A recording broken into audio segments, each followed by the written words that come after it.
west side. You had a huge project in front of you, and you didn't know exactly what you had gotten yourself into. This was ignorance is bliss. You know. What about the actual work inside the house once you got into it? What kinds of things came up that you hadn't been aware of ahead of time, Damian? Oh, the plumbing was a disaster. The electrical was a disaster. It was very old. We ended up having to completely rewire, replumb. The heating and cooling system was borderline disaster as well. It had simply, you know, it was designed for a house half the size, and this house got added on to incrementally. But we had to do a complete kitchen. You know, bathrooms had to be redone, and actually that's one of the other really amazing stories. And you probably won't believe this one, but up on the second floor, up in the roof space, there were 2 bedrooms and a bathroom sort of in the attic area. Somehow there was a cast iron tub on the second floor bathroom. Oh, okay? wow.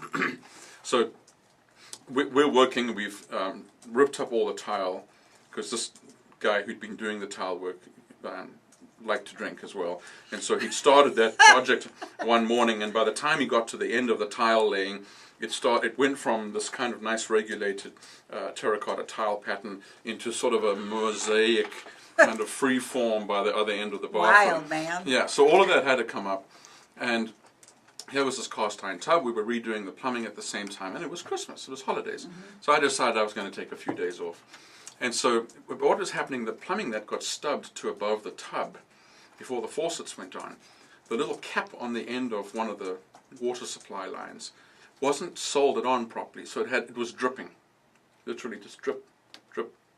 So my friend thought, oh, well, this is easy. I'll get one of those very heavy-duty construction bags, and I'll just tie it over that faucet, and that way it'll drip because we've taken out the drain. Right. All right, from this tub, and I'll just put it in the tub, and the water will just go in the bag, and when we get back after, you know, the few days away, we'll just empty that, and we'll just, well, you know, as one of my favorite mentors, Ron Weiser, says to me, drip, drip, drip ocean, you know, as a metaphor for life, right? Yeah. Well, drip, drip, drip problem. All right, this thing fills up like a huge bladder, you know, and those construction bags are strong. And what are they, 40 gallons or something? Or they're huge, right? It filled up that quickly? Well, no, it filled up over 4 or 5 days. All right. Okay. Over the holidays, over the Christmas holidays. Okay. All right. So this thing fills up. So all the floor joists underneath this is the original workers' cottage. So these are the old 2x4s that have been there from the late 1800s. Now all of a sudden, you know, there are a couple of £1,000 sitting on the floor of this thing. No. So fast forward, I come back to work, you know, and I throw open the front door, and the only room that was done at that time, I wanted to get one room done, was the master bathroom. It was painted, the floor had been retiled, new appliances, everything in it was beautiful. It was all done. It was sort of if I get one done, I can see progress. Right. So, on the second floor, the floor joists gave way. This cast iron tub, now full, all right, with this huge bag of water, comes down straight into my finished bathroom, which of course was also the 1800s rafters underneath, is traveling at such speed and so heavy that it goes right through that floor and down into the old basement, the old stone basement, Michigan dirt floor stone basement. No. Oh. So I walk in to go use the bathroom. There's a gaping 6-foot hole in the master bathroom that I've just finished, and the floor joists are all hanging and down, and I look down and there's the tub sitting in the basement.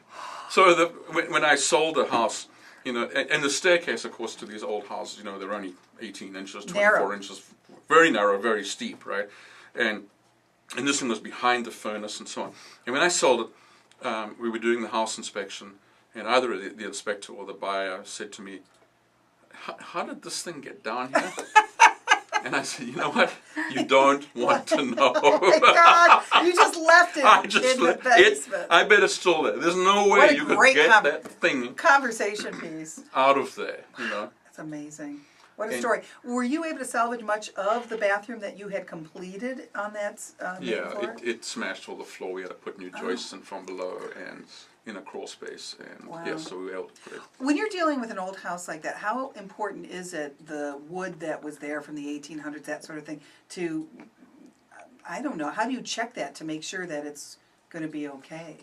You know, if it's been overspanned, in other words, if it's under design, because there were only certain sizes available, and the deep type beams were not. A sag in the floor is your first clue, and sags can normally be fixed fairly easily. Otherwise, you know, it was good lumber. It was just that, you know, we didn't put joists. We didn't put as many back, or they didn't put as many back in those days. They didn't have a building code to follow as to how many you had to put in, and so on and so forth. No one figured there was going to be a cast iron tub up there. No one figured it was going to be filled to overflowing. You know. Good thing you weren't living in the basement at the time. I think I wasn't living in the house at the time. I know. I mean, how long did you keep the house? You sold it a couple years later, was it? It took me 2 years. 2 years. Of working nights and weekends to get it done. And you know, it was just a comedy of story after story. I was taking down the back wall of the old cottage to extend it into a family room, and of course it had the nails in those 2x4s with those beautiful old, those big old spikes. Well, that particular Sunday morning, for some reason, I decided just to wear sneakers and not my construction boots. And the ceiling in that room was an original plaster ceiling, so it's heavy. But it cracked very badly, so I was going to replace it. So I was standing at the edge of the room with a couple of pry bars tied together so that I could reach up away from me, hook the ceiling and pull it down and not be right underneath it, right, when it fell down. So that worked very well, but as it started to come down, I stepped back onto the sill plate where the walls, where the studs were before, and of course there were these steel spikes in there. Well, I stepped right onto one, right through my sneaker, right? No. So I promptly put my left foot down so that I can pull my right foot off, and I spiked my left foot. So now I'm nailed to my house, literally. I got blood pouring out of the top of my 2 sneakers, and I've, you know, there are some, you know, comparisons, but we're not going to do that. We'll be non-PC. But there I am, literally nailed to my own house. On a Sunday morning, no one around. I'm, help, help, I'm shouting. So finally I got down on my, you know, I leant forward and just literally pulled my feet off. Damian, this is horrific. And then drove myself up to the emergency room from there. Nightmare on 2nd Street in Ann Arbor. Is that house still standing today? It's still standing. It looks, apparently it looks very nice. Not only is it still standing, I want everyone to know, just to give, I'm learning a lot about this, first of all. I'm learning how important building inspectors are after all, and you know, the quality of work that is done, and being and doing a house inspection and all of that. I mean, you knew you had quite a task at hand, so I started to learn it as you went along. Yeah. And this happens. I don't care what project it is. If it's a brand new house or that you're trying to do something to, there's you always have to have a contingency plan. You have to have more money in your budget. You should have 10% cushion there so that if things come up. I didn't have that. You know, I was borrowing. You know, I was borrowing money to pay the interest. You know, so you get into that vicious circle. And work boots. Work boots are very important. Work boots. But just to give people an idea, you bought this house for $70,000. You ended up selling it. I think on the assessors it said around $142.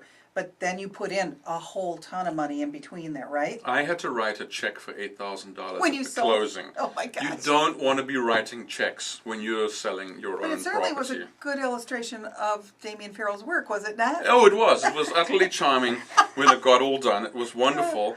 And what I did in my 20s, this could be called. The market started to go. And the other big thing I learned, a property is only worth what someone else will pay for it. That's a good point. Not what you think it's worth. And today, looking at the assessor rolls, at one point it was worth $359. I know. Keep in mind he bought it for $70. Now today, with the market the way it is, $352.5 is what it's listed at currently. Yeah. But that's quite a bit of a difference from the $70,000 you bought it for in 1989. Yeah, it cost me a marriage too. You know, they joke about this, right? About remodeling. Yeah. Literally.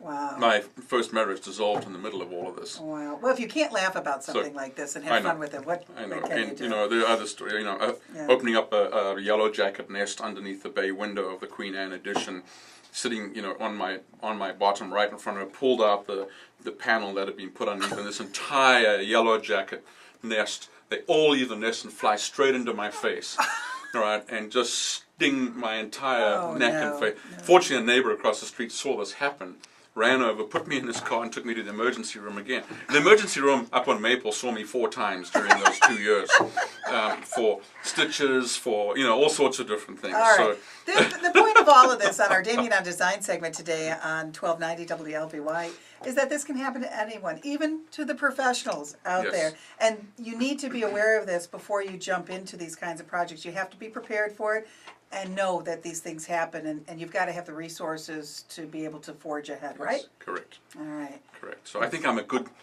source of information now because I've done it myself and I can guide people through Yes. what not to do Exactly. when it comes to home remodeling. Absolutely. Damian on Design each week here with Damian Farrell, and you can visit his website, Damian Farrell Design Group. It's online at dfdgonline.com. dfdgonline.com. And on your website as well. That's right, on lucyannlance.com under featured contributors, and we post our interviews under Damian on Design on there. Damian, that was hilarious. I didn't see any of this coming. That was good. Well, I just think, it's almost a year now. Next week will be a year. The Christmas show was our first show. Yes. Mm-hmm. So, and that's coming up next week, right? Yes. And so I just thought we should have a story. That's wonderful. We should have story time before Christmas. Well, and right? it puts into perspective also the November edition of the Ann Arbor Observer, which featured Yes. local architects and their homes to really understand where you came from and Right. how this happened. Yeah. And 26 years old, new to America, new to Ann Arbor, and he just went right into it, didn't he? Yeah. And he's still here. It didn't drive you But back I will to South never Africa. do it again. I won't even paint a house anymore. Great talking with you, Damian. And Thank you too, always. Damian on Design each week with Damian Farrell on the Lucy Ann Land Show, Ann Arbor's Talk Station, 1290 WLBY.